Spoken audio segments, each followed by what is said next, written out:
ভোরের নরম আলো তখন জঙ্গলের ভেজা পাতার উপর পড়ছে। ঠিক সেই মুহূর্তেই এক ময়ূর ধীরে ধীরে তার পেখম মেলে ধরল।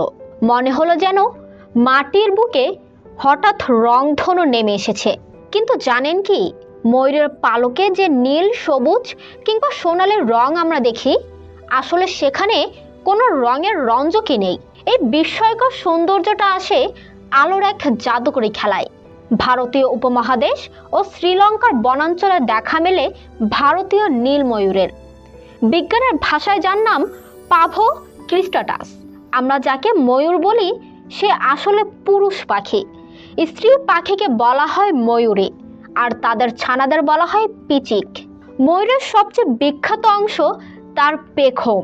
তবে মজার বিষয় হলো, এটা আসলে তার লেজ নয়, এগুলো বিশেষ ধরনের পালক যা বিশাল পাখার মতো ছড়িয়ে ছিটিয়ে থাকে। এই পালকের ভেতরে থাকে অসংখ্য ক্ষুদ্র কাঠামো, যাকে বলা হয় ফটোনিক ক্রিস্টাল। সূর্যের আলো এদের উপর পড়লে আলোর তরঙ্গ ভেঙে নানা রঙের ঝিলিক তৈরি করে। তাই ভিন্ন কোণ থেকে তাকালে পালকের রঙও বদলে যায়। আর এই রঙের খেলাই ময়ূরের ভালোবাসার ভাষা। প্রজননের সময় পুরুষ ময়ূর পেখম মেলে নাচে। পেখমের চোখের মতো নকশাগুলো ময়ূরের কাছে